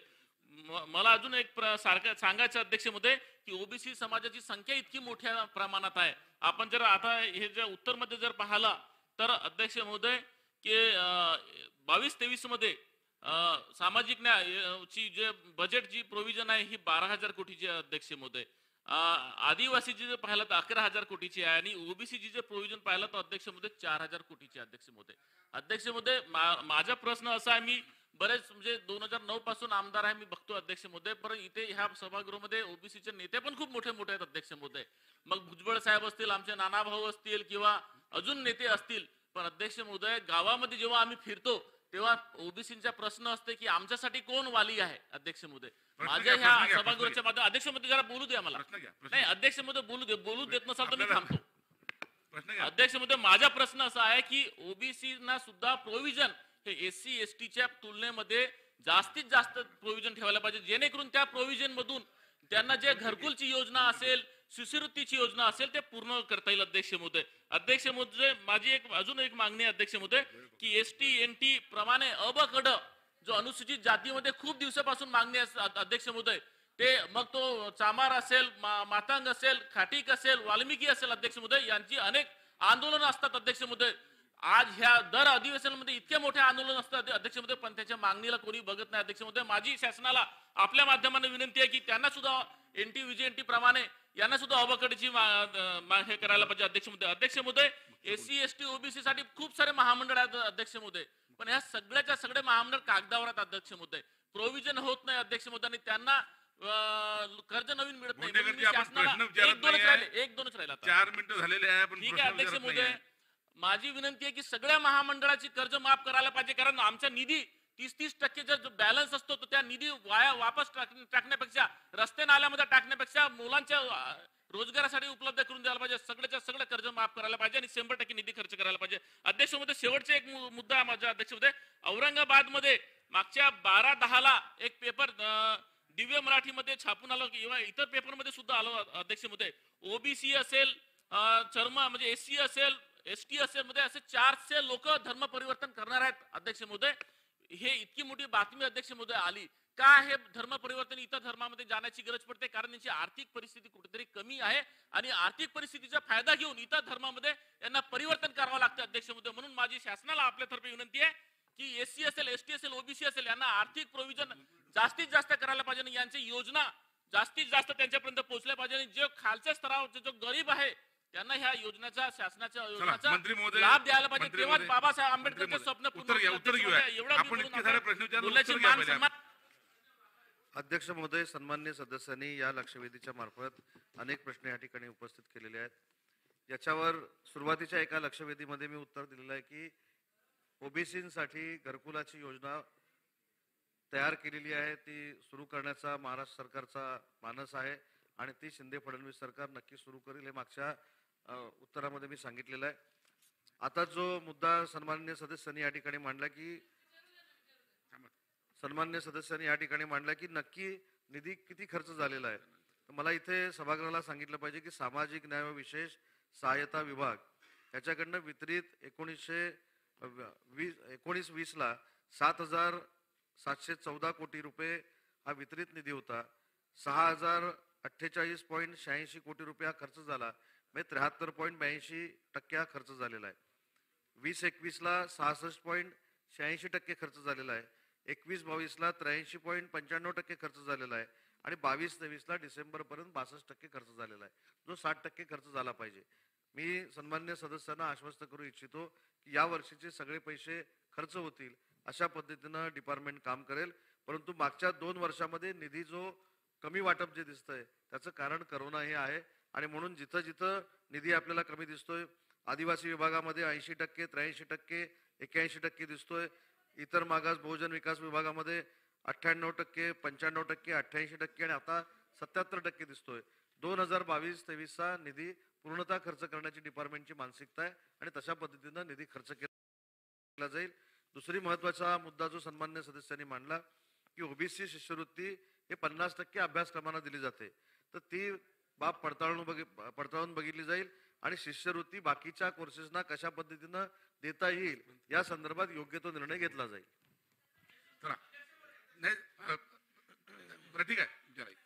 अध्यक्ष महोदय, माझ्यानंतर अध्यक्ष महोदय, सन्माननीय मंत्री महोदयाने उत्तर दिलं, त्याच्यामध्ये सामाजिक न्याय व विशेष सहाय्य विभाग याच्याबद्दल उत्तर दिलं. माझं म्हणणं असं आहे की त्यांनी वाचताना आदिवासी विकास विभागामध्ये 19-20 80%, 20-21 83%, 21-22 81% हे वाचलं त्यांनी. पण सन्माननीय मंत्री महोदयांनी 22-23 मध्ये आदिवासी विकास विभाग फक्त 36% खर्च झाला अध्यक्ष महोदय. आणि ज्या OBCच्या शिष्यवृत्तीची गोष्ट त्यांनी सांगितली किंवा योजना सांगितली अध्यक्ष महोदय, आदिवासी विकास विभागामध्ये लहान मुलींच्या शिष्यवृत्तीसाठी किंवा त्यांच्या शिक्षणासाठी जो निधी प्रस्तावित आहे तो वापरलाच गेला नाहीये. म्हणजे 36% वापरला आहे, 63% निधी अध्यक्ष महोदय 3 महिने राहिले आहेत. तर त्या 3 महिन्यामध्ये हा निधी सामाजिक, सांस्कृतिक, शैक्षणिक, आर्थिक याच्यासाठी कसा वापरणार याचं नियोजन त्यांनी केलं आहे का, याचं उत्तर त्यांनी द्यावं. मंत्री महोदय. महोदय 22-23च्या मार्च महिन्यापर्यंत म्हणजे आर्थिक वर्ष संपेल तोपर्यंत जास्तीत जास्त आदिवासी विभागाचा देखील निधी हा खर्च होईल आणि टार्गेट प्रमाणे खर्च होईल. सन्माननीय नानाजी पटोले. अध्यक्ष महाराज, आपले सन्माननीय सदस्य नरेंद्र बोंडेकरजींनी माझं नाव घेतलं. अध्यक्ष महाराज, जातीनिहाय जनगणना हा याचा बेस आहे. आता आपण सांगितलं की 2022-23 मध्ये फक्त 4,000 कोटी रुपये आपण या ओबीसी समाजासाठी आपण निधी उपलब्ध केली. त्याचं कारणच असं आहे की जातीनिहाय जनगणना ही बेसिक आहे. आणि मी काल पण मुद्दामून प्रश्न उपस्थित केला की तुम्हाला सगळ्याच लोकांना न्याय द्यायचा असेल तर त्याला पर्याय जातीनिहाय जनगणना आहे. आज शेड्यूल कास्ट शेड्यूल ट्राईबला आपण जास्त पैसे देतात त्याच्या लोकसंख्येच्या कारण त्यांची जनगणना होतं. केंद्र सरकार जे घरकुल देतं ते घरकुलही त्याच्या आधारावर देतं. आणि मग हा प्रश्न निकाली काढायचा असेल आणि ही जी आपण निधीची मागणी, कारण की आपल्या संविधानात स्पष्ट केलं की मागास समाजाच्या आर्थिक सामाजिक शैक्षणिक या सगळ्या आधारावर त्याला त्या पद्धतीची तरतूद केली गेली पाहिजे. पण आपल्याजवळ संख्याच नाही आहे आणि म्हणून संख्या नसेल तर मग मी काल पण प्रश्न प्रामुख्याने या ठिकाणी उपस्थित केला की बिहार आता 7 जानेवारी पासून जातीनिहाय जनगणना सुरू करते. महाराष्ट्र करते काय? कारण की केंद्र सरकार करायला तयार नाही. मग महाराष्ट्रातल्या ओबीसी असतील, ज्या मागास जाती असतील, त्याला असाच अन्याय सरकारच्या वतीनं होत राहील का? आणि म्हणून त्याचं बेसिक जातीनिहाय जनगणना आपण करणार काय राज्य सरकारच्या वतीनं, हा आमचा प्रश्न आहे. सन्मान्य अध्यक्ष महोदय, ओबीसी वर्गासाठी 4,000 कोटी रुपयाची तरतूद आहे असं सन्मान्य ज्येष्ठ सदस्य नाना पटोले साहेबांनी सांगितलं. पण ओबीसी घटकाला निधीमुळे कुठची कमतरता येईल अशा पद्धतीची कार्यवाही महाराष्ट्राच्या सरकारकडनं, शिंदे फडणवीस सरकारकडनं होणार नाही. आणि जातीनिहाय जनगणना करावी अशा पद्धतीची भूमिका नाना पटोले साहेबांनी या ठिकाणी जी मांडलेली आहे त्याच्यावर मुख्यमंत्री आणि उपमुख्यमंत्र्यांशी बोलून योग्य तो निर्णय घेतला जाईल. अध्यक्ष महोदय, हे सर्व अनुशेष म्हणा किंवा प्रश्न विचारा, थोडक्यात वेळ संपतोय, मला अर्धा तास चर्चा घ्यायची आहे. फक्त अनुसूचित जाती जमातीसाठी 2005 मध्ये महाराष्ट्र सरकारनं आयोग गठीत केला होता अनुसूचित जाती साठी, परंतु तो आता बरखास्त झालेला आहे. माझ्या या निमित्तानं प्रश्न असा आहे की ते अनुसूचित जाती जमाती हा आयोग स्थापन करणार का, गट पुरवत करणार काय? दुसरा प्रश्न आहे की त्याच्यातून एसटी हा वेगळा काढून त्यांचा एक आयोग स्थापन करणार का? मंत्री महोदय. सन्मान्य अध्यक्ष महोदय, या विषयाबाबत मी सविस्तर उत्तर दिलेलं आहे. कुठचाही निधी कुठच्याही गोष्टीमुळं प्रलंबित राहणार नाही आणि ओबीसी वर्गासाठी जे जे काही सरकारला करावं लागेल ते करण्याची आमची सकारात्मक भूमिका आहे. सन्माननीय आशिष जयस्वाल, शेवटचा प्रश्न. आपण साधारणतः 9.5% पैसे आदिवासीवर खर्च करतो, 12.5%चा जवळपास अनुसूचित जातीवर. परंतु अध्यक्ष महोदय, मी अत्यंत महत्वाचा प्रश्न विचारत आहे की अध्यक्ष महोदय, हा निधी डिमांडनुसार सप्लाय व्हायला पाहिजे. कुठल्याही डिपार्टमेंटच्या योजना वर्षानुवर्षापासून मंत्रालयाच्या अधिकाऱ्यांनी ज्या योजना तयार केलेल्या आहे त्या योजनेवरच पैसे खर्च केले जातात आणि लोकांची व्यक्तिगत गरज काय याचा कोणीच विचार करत नाही अध्यक्ष महोदय. आणि म्हणून माझा स्पेसिफिक प्रश्न असा आहे की या सर्व योजनांचं मूल्यमापन करणं देखील अत्यंत आवश्यक आहे. आज आपण गावामध्ये जेव्हा मी फिरतो, प्रत्येक गावागावामध्ये 200-300 लोक घराची मागणी करतात आणि हे अशा हेडमध्ये पैसे देतात की ज्या हेडमध्ये लोकांची गरजच नाहीये. दरवर्षी दलित वस्ती विकास योजना, अरे परंतु त्या गावामध्ये राहणाऱ्या त्या गरीब आदिवासी आणि अनुसूचित जाती जमाती आणि ओबीसीच्या लोकांना त्यांच्या उत्पन्न वाढी करतात, त्यांची जी गरज आहे त्या योजनेमध्ये पैसे खर्च करणं खूप आवश्यक आहे. परंतु आपण इतक्या मोठ्या प्रमाणामध्ये निधी अनुसूचित जाती जमाती आणि इतर प्रवर्गाकरता खर्च करत असताना त्या योजनेचं मूल्यमापन होत नाही. म्हणून सप्लाय हा डिमांडनुसार व्हायला पाहिजे आणि त्यामुळे लोकांची, या समाजाच्या लोकांची गावागावामध्ये जी मागणी आहे ती गरज आयडेंटिफाय करून त्यांच्या रोजगार निर्मितीसाठी, कायमस्वरूपी मालमत्तेशिवाय त्यांच्या रोजगार निर्मितीसाठी योजना चांगल्या पद्धतीने प्रभावीपणे त्या समाजाचा त्यांचा दर्जा उंचावण्यासाठी शासन विचार करून याचे मूल्यमापन करणारी समिती नियुक्त करून शासन तशी कारवाई करणार का? मंत्री महोदय. सन्माननीय सदस्य आशिषजींनी या ठिकाणी जो मुद्दा मांडला तशा पद्धतीची समिती स्थापन केली जाईल. अध्यक्ष महोदय, लक्षवेधी 4 मध्ये सुद्धा हाच विषय होता. अध्यक्ष महोदय, लक्षवेधी 4 मध्ये हाच विषय होता.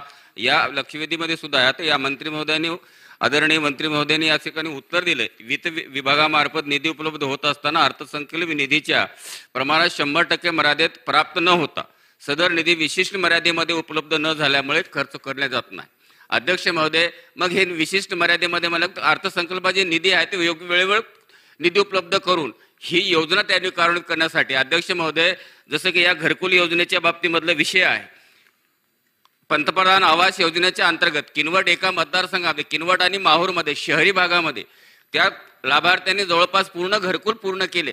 जवळपास 8.5 कोटी रुपये गेली 2 वर्षापासून त्या लाभधारकांना त्या ठिकाणी शेवटचा हप्ता त्यांना मिळत नाही. अध्यक्ष महोदय, ती सगळे लाभार्थी त्या ठिकाणी व्याज भट्ट्याने त्या ठिकाणी पैसे घेऊन त्या ठिकाणी घरकुल पूर्ण केले. आता त्यांना ते निधी उपलब्ध करून देणार की नाही साहेब, हा माझा एक बेसिक प्रश्न आहे. आणि मुदतीत अर्थसंकल्पामध्ये जी काही निधी तरतूद विशेष घटक योजनेच्या अंतर्गत मग आदिवासी असेल आदिवासी जाती जमातीचे लोक असतील ही निधी उपलब्ध करून घेणार की, हे माझे 2 स्पेसिफिक प्रश्न आहेत. अध्यक्ष महोदय, सन्माननीय सदस्यांनी मांडलेला मुद्दा हा स्कोपच्या बाहेरचा आहे. त्याची माहिती सध्या माझ्याकडे प्राप्त नाही. ती माहिती आपल्या पटलावर ठेवली जाईल आणि संबंधित सदस्यांना त्याचं उत्तर दिलं जाईल. महोदय, हा जो प्रश्न आहे हा अनुसूचित जाती जमाती आणि इतर मागासवर्गीयांसाठी प्रश्न यांनी विचारला असला तरी पण भारतीय देशाच्या संविधानाच्या माध्यमातून अनुसूचित जाती आणि जमातीसाठी लोकसंख्येच्या प्रमाणामध्ये बजेट ठेवलं गेलं पाहिजे अशी तरतूद आहे आणि त्यानुसार आपण बजेट ठेवतो. एक तर आजच्या प्रश्नामध्ये ते खर्च होत नाही ही गोष्ट आहे. दुसरा प्रश्न असा आहे की ते बजेट इतरत्र वळवलं जातं, हा आमचा दुसरा प्रश्न आहे. त्यामुळे आम्ही स्पेसिफिक प्रश्न विचारणार सन्माननीय अध्यक्ष महोदय, हे बजेट लोकसंख्येप्रमाणे त्या लोकांवर खर्च केलं गेलं पाहिजे, समाजावरती खर्च केलं पाहिजे ही अपेक्षा आहे. आणि म्हणून माझा पहिला प्रश्न आहे की अनुसूचित जाती आणि जमातीचं बजेट जे संविधानाच्या माध्यमातून मिळालेलं आहे त्यासाठी आपण एक कायदा केलेला आहे. कोणी कायदा केलेला आहे? कर्नाटक राज्याने कायदा केला, आंध्र प्रदेश राज्याने कायदा केलाय. त्यासाठी महाविकास आघाडी असताना आम्ही सुरुवात केली होती की महाराष्ट्रामध्ये सुद्धा स्पेशल कंपोनंटचा जो फंड आहे तो इतर खर्च नाही केला गेला पाहिजे, वळवला नाही पाहिजे. त्यासाठी तो कायदा तयार करण्याची जबाबदारी आपण घ्याल का, हा पहिला प्रश्न आहे माझा. सन्माननीय अध्यक्ष महोदय, माझा दुसरा महत्वाचा प्रश्न आहे की आपल्या ज्या योजना आहेत ह्या कुठेतरी योजना कालबद्ध झालेल्या आहेत किंवा त्यांची संख्या कमी आहे आणि जे पैसे जायला पाहिजेत, कारण परदेशी विद्यार्थी जातात 6 महिन्यात जातात, त्याच्यानंतर 6 महिन्यानंतर त्यांचे डॉक्युमेंटेशन सगळं करता वर्षभर त्यांना पैसे मिळत नाहीत आणि मग हे पैसे खर्चित राहतात.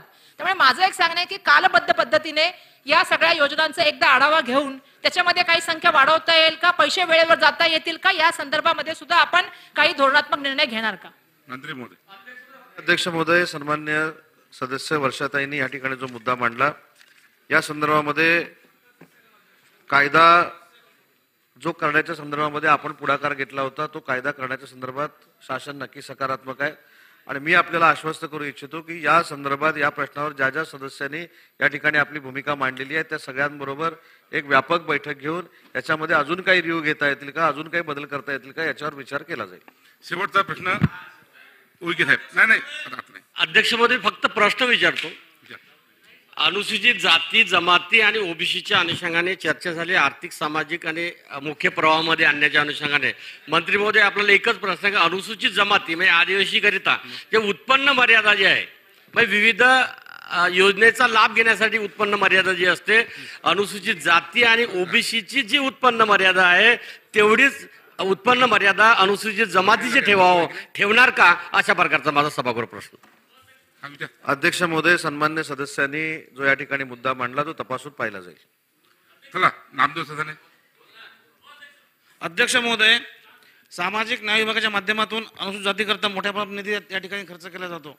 तर माझे आपल्या मार्फत मंत्री महोदयांना एक प्रश्न आहे, हा निधी जातीच्या लोकसंख्येच्या प्रमाणामध्ये आपण त्या ठिकाणी खर्च करणार आहात का. अध्यक्ष महोदय, याचं उत्तर मी सुरुवातीलाच दिलेलं आहे, तरी देखील सन्माननीय सदस्यांनी जो मुद्दा या ठिकाणी मांडला तो तपासून त्याच्यावर कारवाई करण्यात येईल. चला भोंडेकरजी शेवटचं असल्यामुळे अध्यक्ष मंत्री मोदींनी मला उत्तर दिलं नाही की सगळ्या महामंडळाचे कर्ज माफ करणार का, कारण पैसे खर्च होत नाही तर तिथं करायला पाहिजे. आणि ज्या पद्धतीने विजयंतीची आहे अबकडची तसे अनुसूचित जातीची पण वर्गवारी करणार का. अध्यक्ष महोदय, सन्माननीय नरेंद्रजींनी या ठिकाणी जो मुद्दा मांडला कर्जमाफीच्या बाबतीमध्ये आणि वर्गवारीच्या बाबतीमध्ये याच्या बाबत तपासून योग्य तो निर्णय घेणं हा योग्य ठरणार आहे. इथं मागणी केली म्हणून एखादी घोषणा करणं योग्य नाही, परंतु या बाबतीमध्ये तपासून योग्य ती कारवाई केली जाईल. चला आता अर्धा तास चर्चा. अर्धा तास चर्चा. क्रमांक 1 ची जी अर्धा तास चर्चा आहे कुणाल पाटलाची, त्याचं ती पुढे घेण्यात येत आहे. पुढे घेण्यात येत आहे. ती पुढे घेण्यात येत आहे.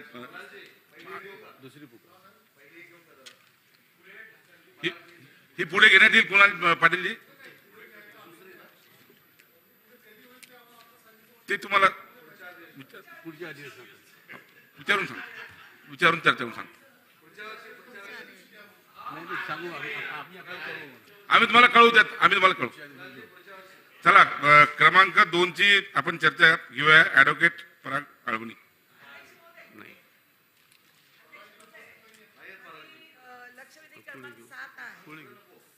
मला जायचंही आहे तर लवकर घेणार का?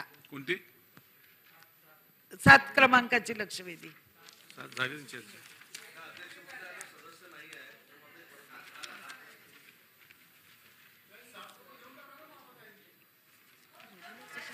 रेग्युलरची कोणती? रेग्युलरची आहे. रेग्युलरची बोलतात ते. आता कसं बोलतात? कोणती नंबरची? 7 नंबर रेग्युलर. नंतर सांगू ना मला. आता सांगतो. रेग्युलरची म्हणता नाही ती आता पुढच्या नाही ती पुढच्या कामकाजामध्ये दाखवलेली आहे. ती पुढच्या कामकाजामध्ये दाखवली असल्यामुळे ती आता पुढे दिली. तर तेव्हा आपण सुरुवातीला सांगावं.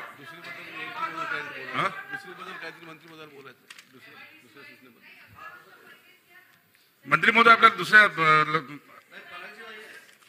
बरं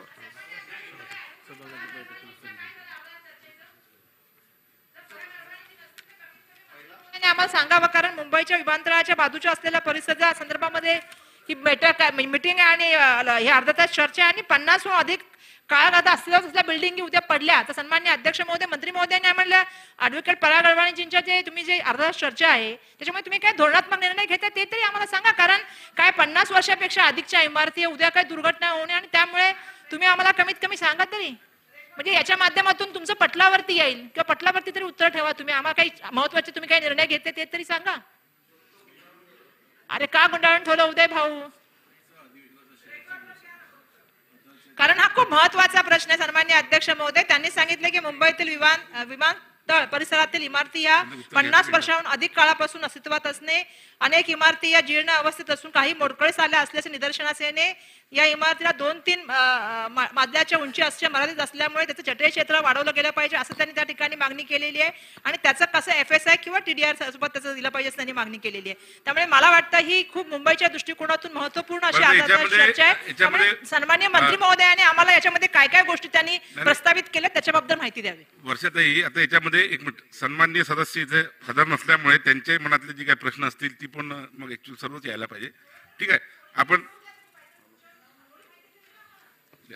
अध्यक्ष महोदय, या संदर्भामध्ये सन्मान्य वर्षाताईंनी जो मुद्दा मांडला ही वस्तुस्थिती विमानतळाच्या आजूबाजूच्या परिसरामध्ये नक्कीच आहे. कारण शेवटी फनेल झोनमध्ये असल्यामुळं काही रिस्ट्रिक्शन्स आहेत इमारतींना आणि त्याच्यामध्ये संचालक नगर रचनाकार यांच्याकडे आपण सगळ्या लोकप्रतिनिधी म्हणून जो पाठपुरावा केलेला आहे त्याचा एक अहवाल तयार झालेला आहे.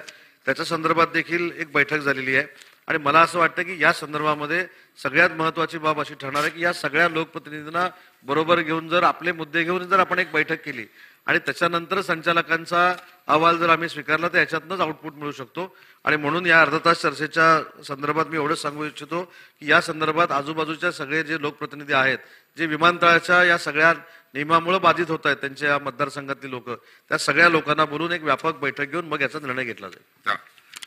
सभागृहाची बैठक आता स्थगित होत आहे. सभागृहाची नियमित बैठक सकाळी 11 वाजता सुरू होईल.